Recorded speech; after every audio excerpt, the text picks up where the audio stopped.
Hey guys, how you doing? Luna here with a new video. Welcome back to the channel. Today we have a brand new tier list, and I'm really excited about today's tier list because it's about one of my favorite bands of all time, Bright Eyes. The wonderful thing about Bright Eyes is that you can be 20, 30, or fucking 40 and you know who they are. Every single sad boy or sad girl knows who they are because their music is so vulnerable and so beautiful and so raw that it makes you feel related. So today we gonna rank every single one of their albums. We have 8 albums to go through, so let's get right onto it. But before that, let me tell you that this is only my personal opinion, so if you have your own, go ahead and leave it down below in the comments and I'll make sure to check that one out, okay? With that being said, let's go on with the first album, which is Letting Off of the Happiness from 1998. Yes, this is the first album we're talking about here. We're not talking about that weird ass compilation released on the same year. Actually, the reason why this album exists is because that first compilation was so fucking bloated, bad, and weird and underproduced that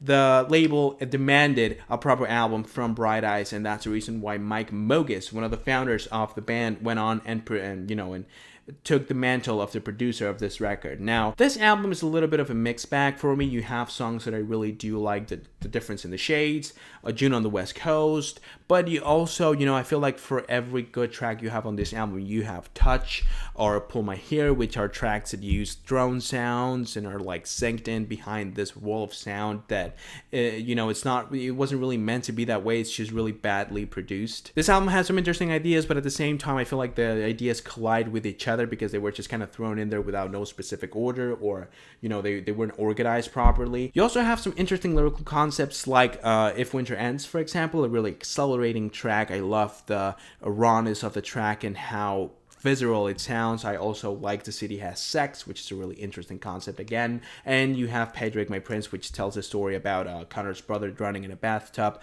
Overall, a really interesting album, but again, I feel like for every good track you have on this record, you also have a really questionable one. Now let's go with Fevers and Mirrors. I feel like this album basically improves every single thing that Letting Off the Happiness has to offer. From the lyrical concepts, you also have way better production. You have a more organized way to include every single idea that Conor had at the time in the album. Even though it's still a little bit bloated, it's still a little bit unorganized. The album kind of feels like some tracks are not really necessary. It could have been a way shorter album and way more precise. But still, the majority of the tracks on this album are really interesting. You have the amazing performance that go from tender to aggressive on Sunrise and Sunset, and also Arianette, which has a really interesting lyrical concept, along with songs like The Calendar Hung itself, telling the story about a really aggressive and toxic relationship, but at the same time you can't help but go back to it. You have Something Big, which tells a story about Conor trying to find the meaning behind a recurring nightmare so it can be over. You have A Song to Pass the Time, which is a beautiful song,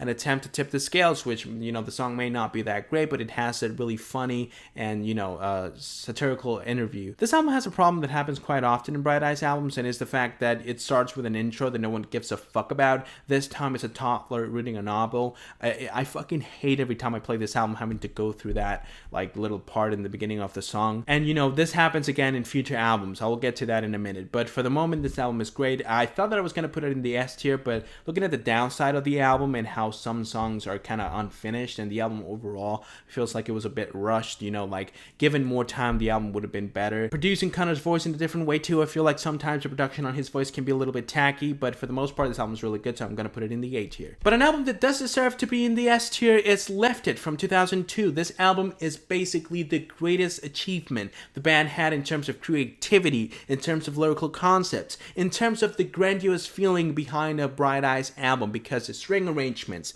showcased on this album, the important and interesting lyrical themes behind songs like I Don't Know When But A Day's Gonna Come, or A Waste of Pain, talking about self-esteem and how hard it is to take a compliment when you're feeling depression and you're feeling like you're nothing. You also have the best closing song the band has to offer with Let's Not Shit Ourselves, a 10-minute epic that I just fucking love every time I listen to it. The opening track, The Big Picture, is also really good, but again, fuck me, that intro was way too long and unnecessary. The political themes touched in this album are touched from a slightly more mature point of view, which I really enjoy too. And it's impressive how diverse this album is, but how they managed to make it all work and make it all seem like it's part of one big plan, one big album, and one big statement. I would definitely call this the best album from the band if it weren't for the next album, which is I'm Wide Awake It's Morning, released in 2005. Now, as I said before, Lifted is the greatest achievement in the band's discography when it comes to their creativity and their craft as musicians. However, because of my personal ties with I'm Wide Awake It's Morning,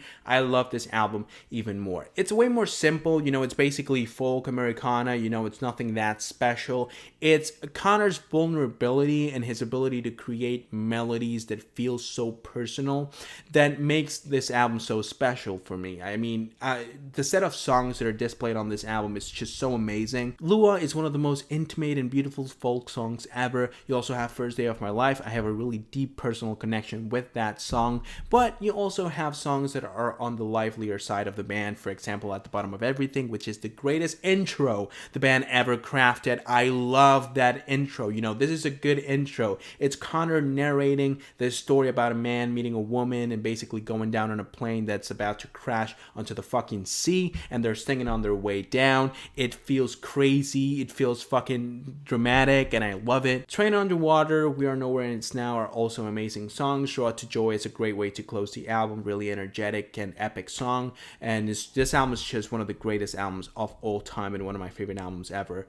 But this album wasn't released on its own. It was actually released with a sister record. For a lot of people, this was like the B tier for I'm Wide Awake It's Morning, but no, it's a standalone album, and it served as a contrast to the folkier tune that the band adopted in I'm Wide Awake It's Morning. This album is often overshadowed by the massive success of I'm Wide Awake It's Morning, but in my opinion, Digital Ash in a Digital Urn has a unique feeling to it that I feel no other Bright Eyes album has, and it's the fact that the production is so interesting and good. The instrumentation feels a little bit livelier. They're using synths, rhythmic beats, electric guitar, everything to make the song, the instrumentations more interesting, and they definitely nailed it. The main problem this album has, and yes, it's a big problem, it's Conor's performance. I know that a lot of people may say that it's more about the feeling and the passion and the honesty behind Conor's performance that's important, not really how good it sounds.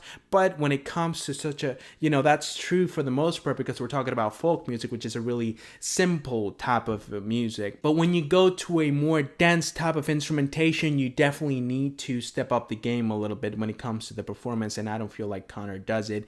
Actually, now with Down in the Weeds, we have an album where he actually tries a little harder or has more experience performing in this type of instrumentations. So it feels way better. It feels like he's more, skilled when it comes to performing in this type of tracks, and he definitely didn't have that skill in this album. In my opinion, Conor's vulnerable voice and the fact that he doesn't know how to sing is one of the best things that a Bright Eyes album has. I feel like it really helps you relate to him because most of us can't sing. But in this album, I feel like he could have tried a little harder, or at least take a few classes on how to sing properly, because it takes a lot from the album. Some of my favorite tracks are Arc of Time, Take It Easy, Love Nothing, Goldmine Gutted. I also feel like Hit the Switch is an interesting track. So definitely give this album a try because I think it's a really underrated album. I'm actually gonna put it in the B tier because even though Conor's songwriting was also kind of off, it feels like he was trying to write a song as if he was playing with this old Bright Eyes formula, and this is something completely different. I feel like for the most part, the instrumentation and this ambient nature the album has is really interesting, and it's worth giving it a try. You may enjoy it as much as I did. So yeah, it's a B tier album for me, and we haven't really used any of the lower parts of this tier list, but that's about to change because we're talking about Cassadaga now, which was released in 2007, 2 years after I'm Wide Awake It's Morning, and it feels like the most natural evolution when it comes to, if you see a progression in the Bright Eyes albums, it feels like every album was more polished in terms of how aesthetically pleasing the albums were.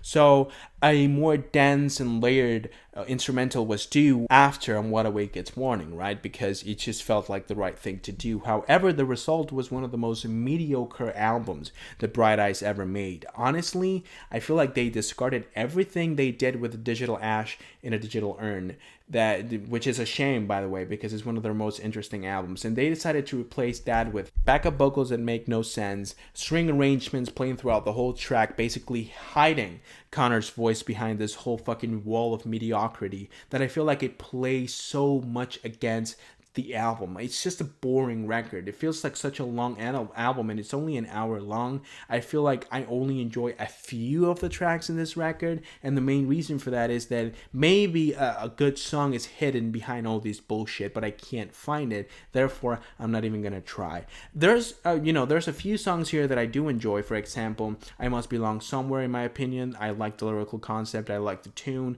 I like how it touches themes about self-awareness and self-exploring and trying to find your path in this world. You also have Lime Tree, which is one of the most beautiful, intimate, and personal songs Conor Reversed ever penned down. I think it's a really good song. And you also have Make a Plan to Love Me. I think that Conor really used the background vocals in a really good way here. I feel like it sounds beautiful, and his own performance is really good too. I feel like, he sounds way more mature when it comes to his performance in this album, but sadly, we can't really make too much out of it because it's synced behind all these fucking sounds that are really, really obnoxious. The only other problem I have with this album, other than, the production being a fucking mess, is the fact that Conor's political agenda was being pushed through more and more as the years went by, and at this point, it was basically him trying to point fingers and telling everyone else, other than himself and everyone that believed the same things he believed in, that they were fucking bigots. And I really don't like when politics are touched in an album or in a song in a way that it's not trying to bring awareness over an issue. Instead, it just seems like they're trying to blame people and act as if they're fucking angels, which I personally don't like at all. And that's exactly what Conor Reverse is doing in this album. I know that a lot of people may not like me saying that, but that's how I feel when I listen to this record. This album's going in the D tier, and the only reason why I'm not putting this shit in the E tier is because it has a few songs that I enjoy, and it has one of my favorite songs from Bright Eyes, which is Lime Tree. So now let's go with The People's Key from 2011. This was the last album before a 10-year hiatus, well, a 9-year basically hiatus. Now, this album is way more interesting than Cassadaga. I mean, it offers a sound that Bright Eyes never really explored. It's kind of similar to what they did with Digital Ash, but it sounds a little bit more uplifting. There's not, the use of synths is way more present, and it feels like Conor's voice is way more produced, and it has way more overdubs, reverb, and details that turn his performance into a more alternative rock accepted performance, which I think that play in favor of the album. Some of the compositions here are really enjoyable. I like the melodies that this album offers in songs like Jejune Stars, Triple Spiral, and even when it comes to the more simple songs that basically feature only Conor and his piano, like Ladder Song, are some of the highlights on this record. I also really like Shell Game, a really good tune as well. But the main problem with this record, and the reason why it's not enjoyable for me, is because it feels really empty. It feels lifeless. I feel like Conor was trying to use the same songwriting he used back then with those early records, and try to apply it to a different genre, and it just doesn't work that way. And this album is even worse when you listen to, again, Down in the Weeds, and you listen to Conor using a different style and using a different type of songwriting, and it working so well. So when you go back to this album, you notice even more problems. It's just not a proper release in my opinion, and it's not as obnoxious as Cassadaga. The political themes touched in this album are a little bit more manageable. The main problem, and the reason why I'm not putting this album in the C tier and I'm bringing it down to the D tier, is because it has this weird voice memos from this dude. I don't know who he is, by the way. I don't know who this guy is. I have nothing against him, but it's this person talking about this reptilians and universe and how love is all powerful. I'm not trying to listen to that shit. If I want to listen to something like that, I go to an audiobook. So all these things about conspiracy theories, I don't really want to hear any of it. It's your album, you can do whatever you want with it. I just don't like it. It's creepy, it's weird, it makes no sense with the uplifting nature of the album. So I don't really understand why they decided to do this, honestly. So for that alone, for this weird ass voice memos that are so unnecessary and annoying, I'm gonna put this album in the D tier. You know, overall, this album is relatively enjoyable. There's some tracks here that you can enjoy. Again, Jejune Stars, Letter, Song, Shell Games, and Triple Spiral are, you know, good songs, but for the most part, for every good track you have a bad one, and then on top of that you have this weird ass voice memos that no one really cares about. Now let's go with the last album we're talking about today, Down in the Weeds, Where the World Once Was, released 9 years after The People's Key in 2020. Now every time I do one of these videos, I have to listen to these albums a couple of times to make sure I have all the information I want before I make, to make sure I make a proper review, and I actually write a script that I'm looking at right now to make sure I have all the ideas written down and I know what I'm gonna say when I'm doing the video. And before this video, I only listened to this album a couple times, and the reason was because ever since the first promotional single for the album came out, it was such a disappointment for me. Maybe because I was like convinced that after such a long break they would try to go back to what they were doing in On What Awake It's Morning and Lifted. Maybe it's that I thought that Conor was coming up with something way more epic and grand, and it really wasn't the case. But I felt like this album was a big disappointment. Actually, it was one of the biggest disappointments ever, along with Music of the Spheres with Coldplay. But when I came back to do this video and heard this album a couple times and actually paid attention to it, to what it's saying, to the sounds that it uses, I found myself really enjoying this album. In my opinion, I feel like Conor's approach to his political agenda here, it's so much better compared to, what he was doing in The People's Key and Cassadaga. I feel like he, again, uses himself as an example of the problem, which in my opinion is a really important part to make other people understand what you're trying to tell. If you kind of portray yourself as this righteous being that does nothing wrong, and you just point fingers at other people and tell them what they're doing wrong, or put yourself in this moral high ground, and no one's going to really pay attention to you because no one wants to be shamed like that. Even if you can't really grasp the whole thing, I had to Google a lot of the things he was talking about on this album because I don't really know. First of all, I'm not American, so I don't know a lot about American politics, and second, he really likes to code the shit out of the things he's saying on albums. So a lot of the times you're gonna find yourself on Genius and other forums trying to understand what he was saying on certain tracks with certain lines. But overall, I just really like the way that he treated his political agenda on this album. Also, I really like the little details added on the tracks to make sure that even though every single song on this album follow a certain style of music and a certain chord progression, it kind of feels like the songs are so similar to each other. However, they have small details on the songwriting and instrumentation that separate each track from each other, leaving a cohesive album but still interesting and entertaining throughout the whole run. For example, Comet Song has this little waltz added as a musical passage towards the end of the song. You have the backup vocals and the Hotline Bling kind of instrumentation in Pen and Broom. I really like the way that he tells the story and how his ability to paint a scenario or a situation improved through the years with tracks like One and Done, Just Once in the World. I love the beauty and the tenderness or the overall melodies showcased on the track Forced Convalescence. I'm sorry if I'm not pronouncing that track well. Even though this album doesn't really have anything that amazes you, you're not going to find any of the epic nature found in Lifted or the beautiful melodies, timeless melodies found in On What Awake It's Morning. Maybe you don't have the same, details in the production that were showcased in Digital Ash and Digital Urn, but this album makes you look forward to the band's future. It keeps the whole run interesting and it allows you to see the band's evolution. And I feel like, after this album, I'm constantly waiting